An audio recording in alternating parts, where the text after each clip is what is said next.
සීමාවෙන් එහා දේශපාලනය සලකුණ දේශපාලන සම්වාදය සමග ඔබ එකතු වී සිටින්නේ. අපි අදත් සූදානම් සීමාවෙන් ඔබට ගොස් සාකච්ඡා කරන්නට. අපි මැතිවරණ කාල පරිච්ඡේදයක සිටින්නේ.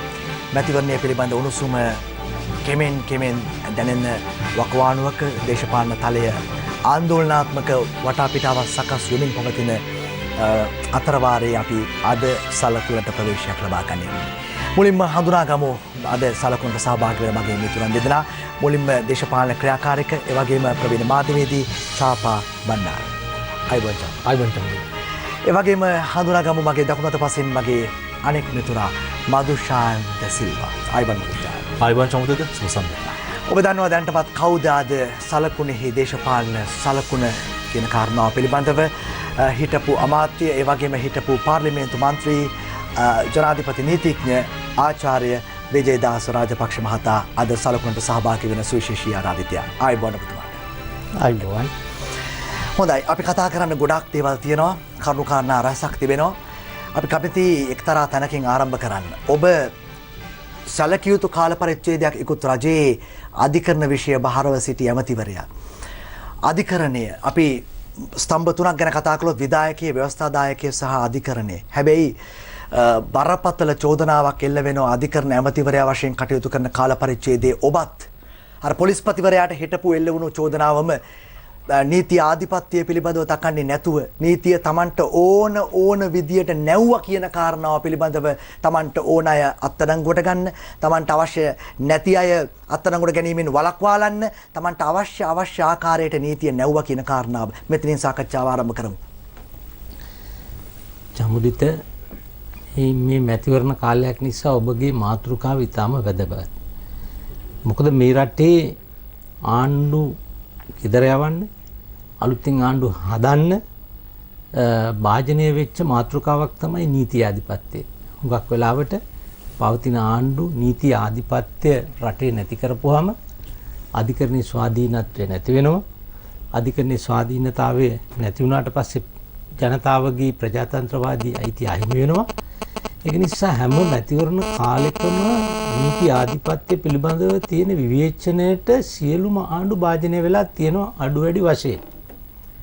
අපි දැක්ක 77 මැතිවරණය වෙනකොට ඒත් ප්‍රධාන මාතෘකාව බවට පත් උනේ නීති ආධිපත්‍ය, විශේෂයෙන්ම ෆීලික්ස් ඩයස් බණ්ඩාරනායක අධිකරණ අමාත්‍යවරයාට තිබුණු බරපතල චෝදනා නිසාම ඒ ආණ්ඩුවේ මැතිවරණ ප්‍රතිඵලය සනිටුවන් වුණා ටිකක් අමුතු ආකාරයට.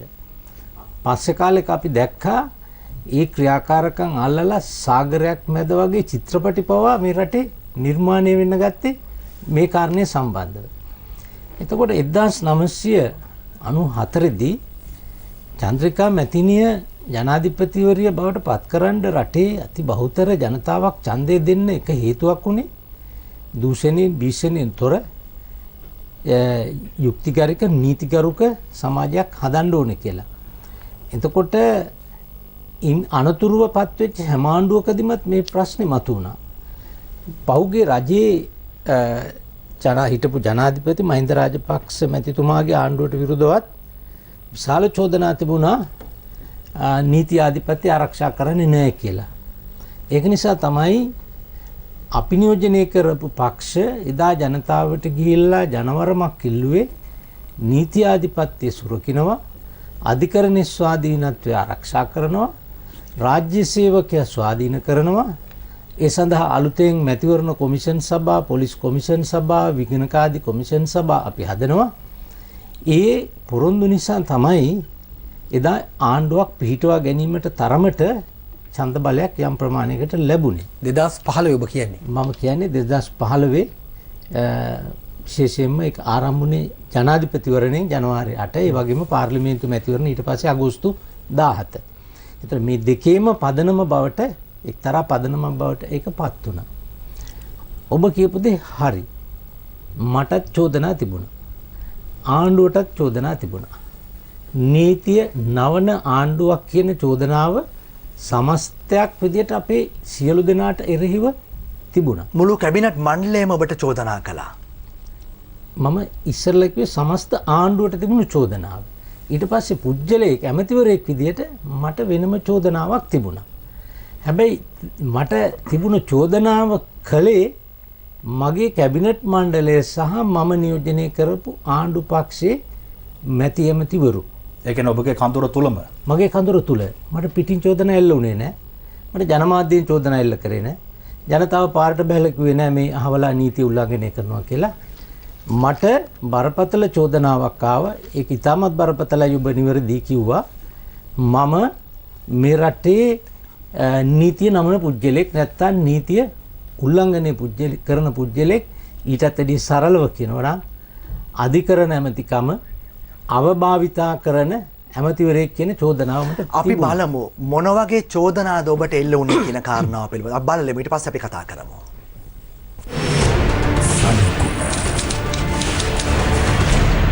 මේ රජය බිහි කරපු එකේ මූලිකම පොරොන්දුවක් වුණේ දේශපාලන ඝාතන සහ මහා පරිමාණ මූල්‍ය වංචා පිළිබඳව වරදකරුවන්ට නිසි දඬුවම් ලබා දෙනවා කියන එක. මේ පිළිබඳව බොහෝ අය සැක කටයුතු කරා. මේ රජයේ සමහර අය ඒ විපක්ෂයත් එක්ක යම් ඩීල් දාලා මේවා යට ගැහුවයි කියලා. හිටපු අධිකරණ ඇමතිවරුන් නිසා අවසානයේදී ඇමතිවරුවෙකුට කරන්නට බැරි දේවල් කරන්නට ඇමතිතුමියක් පත් කරගත්තා.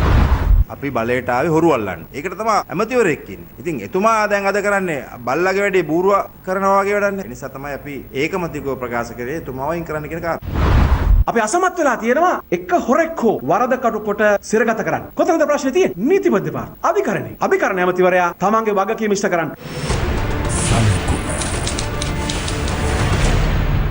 මේ හැමෝගෙම චෝදනාව එල්ල වෙන්නේ අධිකරණ ඇමතිවරයා විදියට ඔබට. ඉස්සෙල්ලා ඒ චෝදනා එල්ල කරන තුන්දෙනා ගැන සඳහන් කිරීම මගේ වගකීමක්. රාජිත සේනාරත්න ඇමතිවරයා තමයි මුලින්ම මට චෝදනාව එල්ල කරන්නේ. 1997-98 කාලේ විදේශ රටවල් වලින් විසි කරන කල්ලිකුත්තු ඖෂධ අපේ රටට ගෙනල්ලා ඒවායේ කල්ලිකුත්තු ලේබලය ගලවලා අලුත් දිනදහිත ලේබල් අලවලා අපේ උසුසලටයි ත්‍රිවිධ හමුදාවටයි ඖෂධ විකුණන්නේ රාජිත සේනාරත්න පාර්ලිමේන්තු මන්ත්‍රීවරයෙක් විදියට ඉඳගෙන එක්සත් ජාතික පක්ෂේ. CID ගෙන් ඇල්ලුවා. මහා අධිකරණයේ අධිචෝදනා පත්‍රයක් මත නඩු විභාගයක් තිබුණා. ඔබ දන්නවා අපරාධ නඩුවල යම් කිසි සාධාරණ සුළු සැකයක් ඇති වුණත් චූදිතය නිදහස්. හැබැයි එදා චන්ද්‍රිකා මැතිණිය මට අඬ ගහලා කිව්වා මංගල සමරවීරත් එතන හිටියා. මෙයා හොරෙක් දූෂිතෙක් මෙයා මේ විකුණපු කල්පැනපු බේත් දීපු මිනිස්සු කොච්චර මැරිලාද කියලා අපි දන්නේ නැහැ. නිසා මේ වගේ දූෂිතේ පාර්ලිමේන්තුව ඇතුලේ තියන්න එපා. කරුණා කරලා මට අපිට උදව් කරන්න මේ මිනිස්සයා පාර්ලිමේන්තුවෙන් එළියට දාන්න. මම ඒ වෙලාවේ තමයි කෝවරන්ටෝ රිට්ටාඥාවක් ඉදිරිපත් කරලා එදා එක්සත් ජාතික පක්ෂයේ මුළු මහත් ජනාධිපති නීතිඥවරු ඇතුළු කණ්ඩායමක්ම පෙනීදලා ඔහු නිර්දෝෂී කරන්න කියලා තර්ක කරලත් මම ඉදිරිපත් කරන නඩුව මම ඔප්පු කරා ඔහු දූෂිතයෙක් කියලා අභියාචනාධිකරණයෙන් නඩු තීන්දුවක් දුන්නා වහාම ඔහුගේ මන්ත්‍රී ධුරය අහෝසි කරලා. එතකොට තව මාසයක් යනකොට රනිල් වික්‍රමසිංහ මහත්තයා ඔහුව නැවතත් ජාතික ලැයිස්තුවෙන් ගේනවා මන්ත්‍රීවරයෙක් කරලා. ඒ 1 2 මගේ කෝප් වාර්තාවේ තිබුණ 2007 ජනවාරි 12 වෙනිදා කෝටි 30000ක වංචා දූෂණ රාජ්‍ය සම්පත් විකිණීම හොරකම් කිරීම මංකොල්ල කෑම ඒකින් එක නමක් තමයි රාජිත සේනාරත්න. එතකොට මහින්ද රාජපක්ෂ ජනාධිපතිතුමා එජාපෙන් 18ක් අරගෙන ඇමතිකම් දෙනවා මටත් කැමති ඇමතිකමක් තෝරගන්න කියලා කියනකොට මම එතුමට කිව්වා ඔබතුමාට දැන් බහුතරේ ප්‍රශ්නයක් නැහැ. 2004 අපි ඡාපා ආණ්ඩුව හැදුවේ 108යි. මේ ක්‍රමයේ යටතේ මහපක්ෂ වලට ආණ්ඩුව හදන්න බෑනේ. අපිට තිබුණේ ආණ්ඩුව හැදුවට 108යි. හැබැයි මම නඩු 11ක් කියලා යම් යම් පක්ෂවල කට්ටිය අරගෙන ඒක 123ක් බවට පත් කරා. මම අපි ජාතික හෙළවරුමෙන් භික්ෂුන් වහන්සේලා 5 නමකගේ සහාය ගන්නකොට ආණ්ඩුවට චම්පික රණවක මහත්තයා ඒ භික්ෂුන් වහන්සේලා පක්ෂෙන් නිරපනවා මන්ත්‍රීකම් නැති කරගන්න. එතකොට අපි නඩු යනවා. අපි මුස්ලිම් කොංග්‍රසයෙන් එහෙම ගත්තා. එක්සත් ජාතික පක්ෂයෙන් ගත්තා. එහෙම ගන්න හේතුවක් තිබුණා මහා දරුණු යුද්ධයක් තියෙන වෙලාවේ අපිට හදිසි නීති රෙගුලාසි ටිකවත් සම්මත කරගන්න බෑ පාර්ලිමේන්තුවේ බහුතරය නැතුව. ඒ නිසා මම එදා ගරු ජනාධිපතිතුමාට කිව්වා ඔබතුමාට දැන් බහුතරේ ප්‍රශ්නයක් නැහැ. මන්ත්‍රීවරු ආණ්ඩුවට ගැනීමම ඇමතිකම් දීම ගැන නෙමෙයි ප්‍රශ්නේ තියෙන්නේ. හොරු දූෂිතයෝ ගන්න එපා. ගත්තොත් ඔබතුමාත් ඔබතුමාගේ ආණ්ඩුවත් රටත් අමාරු වැටෙනවා කියලා එතුමාට ඒ කරු අනතුරු ඇඟවීම නොතකා එතුමා ඔහු ඒ කණ්ඩායම ගත්තා. අන්තිම ප්‍රතිඵලය තමයි මුළු රටේම රාජපක්ෂවරුයි කියන්නේ හොරුයි කියලා සමාජගත කළේ ඒ රාජිතම තමයි. ඒ රාජිතක නඩුව ගැන තාක්ෂණික ප්‍රශ්නයක් තියෙනවා. ඒ ත්‍රිවිධ හමුදාවටයි උසසලටයි කල්ලිකුත්තු ඖෂධ ලබා දීමේ සිද්ධියට മന്ത്രി ධූරය අහෝසි කිරීම ප්‍රමාණවත් මොකක්ද ක්‍රමවේදය? ඒ අපරාධයට ඒකද විසඳුම?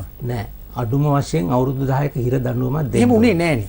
අධිකරණයේ යහපා අධිකරණ අපේ අධිකරණයේදී අධිකරණයේ විනිශ්චයකාරවරුන් නඩු තීන්දුව දෙන්නේ ඉදිරිපත් වෙන සාක්ෂි අනුව.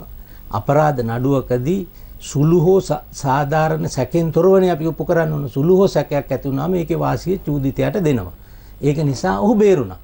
නමුත් ඒකේ ව්‍යවස්ථාපිත නීතිය යටතේ ඔහුගේ සුදුසුකම තමයි මම අභියෝගයට ලක් කරලා ඔහුගේ මන්ත්‍රීකම නැති කරේ. එතකොට ඒ තැනැත්තා ඇතුළු කණ්ඩායම ගිහිල්ලා එදා මහින්ද ජනාධිපතිතුමාගේ ආණ්ඩුවත් එතුමවත් අපකීර්තියට ලක් කරලා මම ඒ වෙනකොට එක්සත් ජාතික පක්ෂයට ඇවිල්ලා හිටිය මහින්ද රාජපක්ෂ මහත්තයා හොරු ආණ්ඩුවට ගත්තයි කියලා. හැබැයි අපි හොරු නැති යහපාලන ආණ්ඩුවක් හදන්න ගිහිල්ලා ආණ්ඩුවක් හදපුවාම ඒ හොරු ටික මං ඉන්න පේලියට ඉස්සරහ පේලිය කැබිනට් එකේ හිටියා ඇවිල්ලා. එතන ඒ ප්‍රශ්නේ තිබුණේ. එතකොට හොරු අල්ලන්න අධිකරණ ඇමති මට කියන්න ලෝකෙ මොන රටේද හොරු අල්ලපු අධිකරණ ඇමති කෙනෙක් ඉන්නේ කියලා. හොරු අල්ලන්න තමයි පොලිසිය ඉන්නේ. පොලිසිය තිබුණේ අරලියගහ මන්දිරේ. ඒක මෙහෙව්වේ සාගල රත්නායක මහත්තයා නාමිකයි අගමැති රනිල් වික්‍රමසිංහ මහත්තයා මෙහෙව්වේ. ඒක මෙහෙවන්න තප්පරයක් දෙන්න. ඒක මෙහෙවන්න දූෂණ විරෝධී කමිටුවක් තිබුණා. ඒ කමිටුවේ හිටියේ රාජිත සේනාරත්න, පාටලි චම්පික, මංගල සමරවීර, එතකොට අනුර කුමාර, රවි කරුණානායක. මම අධිකරණ ඇමතිවරයා විදියට ඒකේ වාඩි වෙන්න ගියේ නැහැ.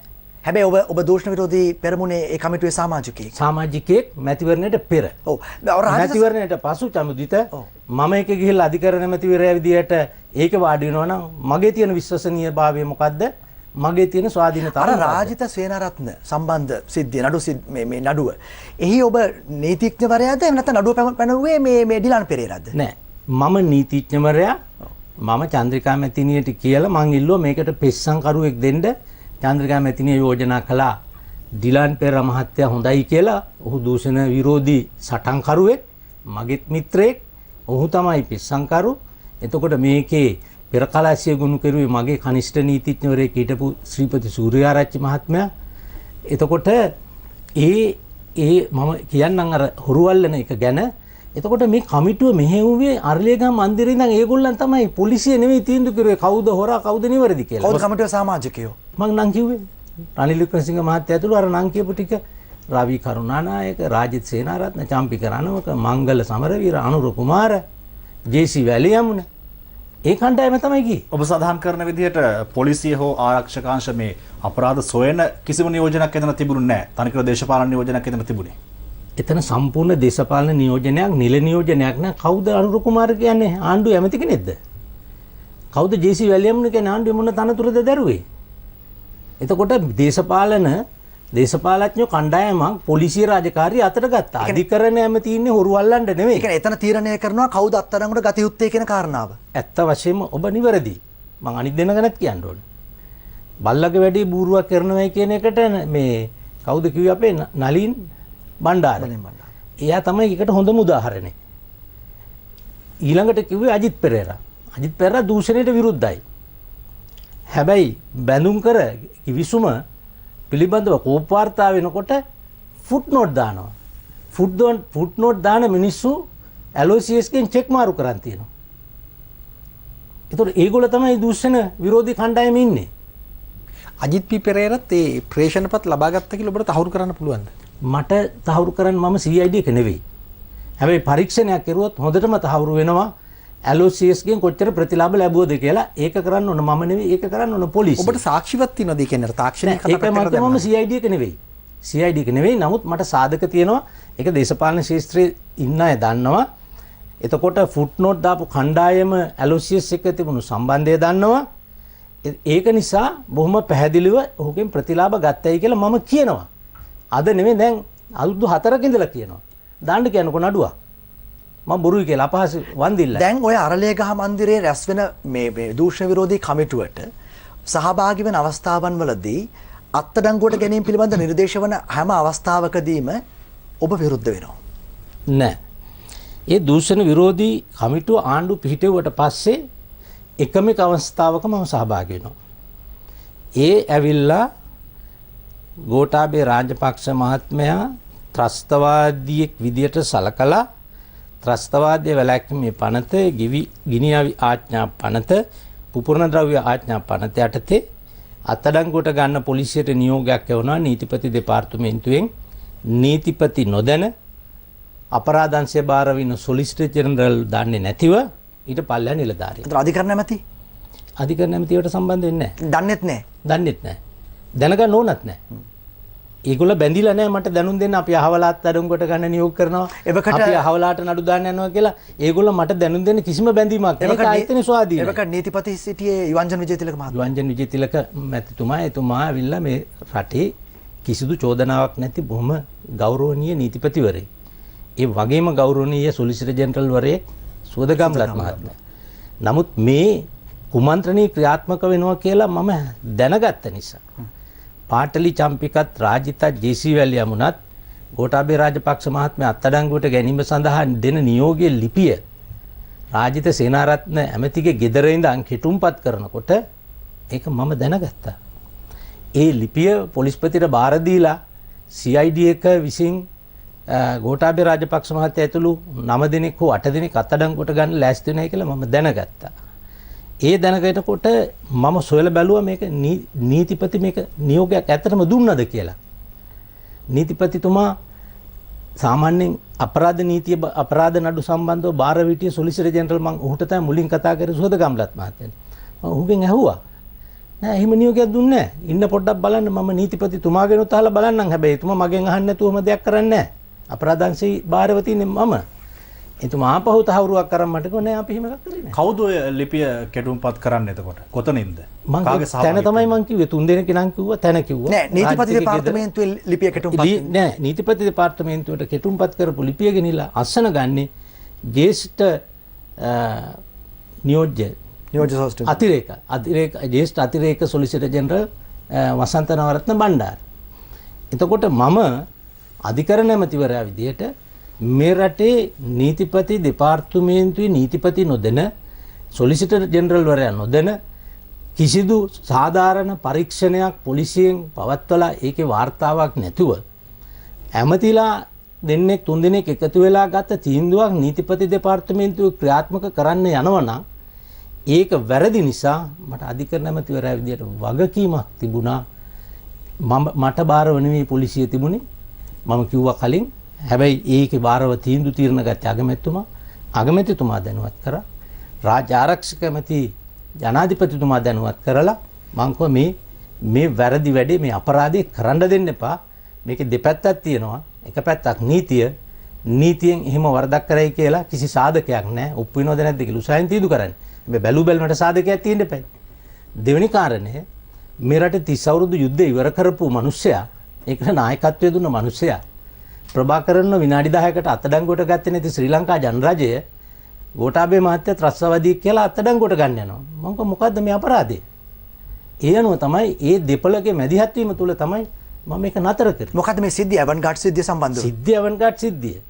ඇවන්ගාඩ් සිද්ධිය කියන්නේ මාවෙන අවිගබඩා පවත්වාගෙන යාම සඳහා ආරක්ෂක අමාත්‍යාංශයට අයිති නාවික හමුදාවේ ආයුධ සම්බන්ධව රක්න ලංකාවේ විසුමත් සමාගමත් එක්ක ඇති කරගත්ත ගිවිසුම. එතකොට මේ ගිවිසුම ඇති කරගෙන තියෙන ආරක්ෂක මණ්ඩලය.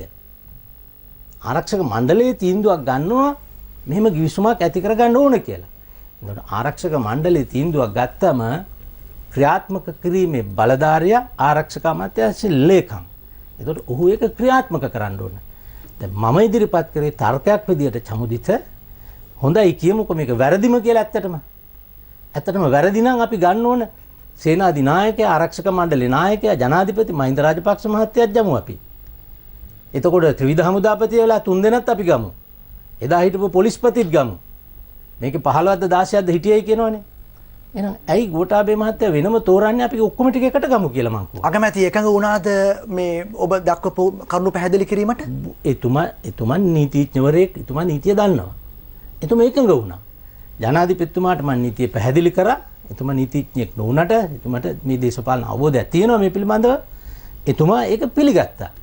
එතකොට ඒක වැළැක්වීම මම හොරු ආරක්ෂා කරපු ඇමති කියන චෝදනාව ලැබීමට තරම් බරපතල වරදක් වුණා. ඒක කියන්නේ ඇවන්ගාඩ් සිද්ධිය වෙනකම්ම දැන් ඒ සිද්ධිය අපි ජනමාධ්‍යවල දැක්කනේ.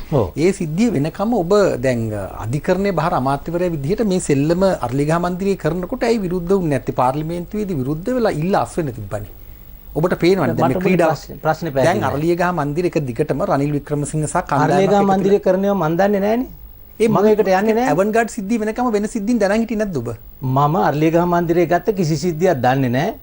ඇවන්ගාඩ් සිද්ධිය සම්බන්ධව නැවක් අත්අඩංගුවට ගත්තා. ඊට පස්සේ මට ආරක්ෂක අමාත්‍යාංශයෙන් ජනාධිපති කාර්යාලයෙන් ලිපි ගොනුවක් දුන්නා මේක අධ්‍යයනය කරන්න කියලා.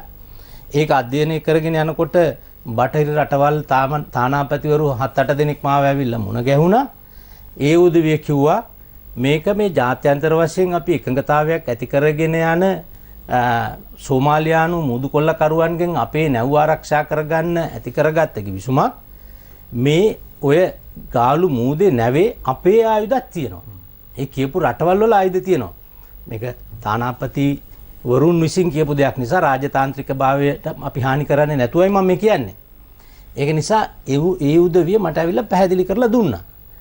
ඊට පස්සේ මට ලිපිගොනුව දීලා මේකට අදාළ සියලු ලේඛන ඊළඟ කැබිනට් මණ්ඩලයේදී මගෙන් අහනවා ජනාධිපතිතුමත් අගමැතිතුමත් අධිකරණ ඇමතිතුමා මේ කැබිනට් එකට පැහැදිලි කරලා දෙන්න මේකේ නීතිමය තත්වය. මම එදා කියපු වචන ටික මම දැන් කියන්නම්. මං කිව්වා මේ කියන 53න් එකම 50ක් යටතේවත් මෙතන වරදක් නැහැ. ආරක්ෂක අමාත්‍යාංශයට බලතල තියෙනවා ආරක්ෂක ගිවිසුම් වලට ඇතුල් වෙන්න. ඒකට මේක ආරක්ෂක මණ්ඩලය අනුමත කරපු ගිවිසුමක්. අනිත් එක මේ ගිවිසුම දිහා බලලා ගිවිසුමක වළංගුද නැද්ද කියලා කියන්න ඒ ගිවිසුම් නීතිය පිළිබඳව දැනීමක් තියෙන නීතිඥවරයෙකුට බුද්ධියක් තියෙනවා. හැබැයි මේගොල්ලෝ චෝදනා කරනවා ඇවන්ගාඩ් එකට මේ ගිවිසුම දුන්නේ අල්ලස් අරගෙන නැත්නම් කොමිස් අරගෙන කියලා ගෝඨාභය රාජපක්ෂ මහත්තයා. හැබැයි ඒක ගැන මට උපදෙස් දෙන්න බෑ. කොමිස් ගත්තනම් අල්ලස් ගත්තනම් අන්න ඒකට පරීක්ෂණ කරන්න අල්ලස් කොමිසම තියෙනවා. ඒගොල්ලන්ට පරීක්ෂණ කරලා හොයලා බලන්න කියන්නේ එහෙම අල්ලසක් දුන්නද කියලා. හොඳයි. අපි එතෙන් සිට සාකච්ඡා කරමු. අපි සූදානම් විරාමයක් ලබා ගන්නට අපි හිටපු පාර්ලිමේන්තු මන්ත්‍රී ජනාධිපති නීතිඥ ආචාර්ය විජයදාස රාජපක්ෂ මහතා සමග සාකච්ඡා කරමින් සිටින අද සලකුණේ. අපි විරාමයක් ලබා ගැනීමු. සීමාවෙන් එහා දේශපාලනය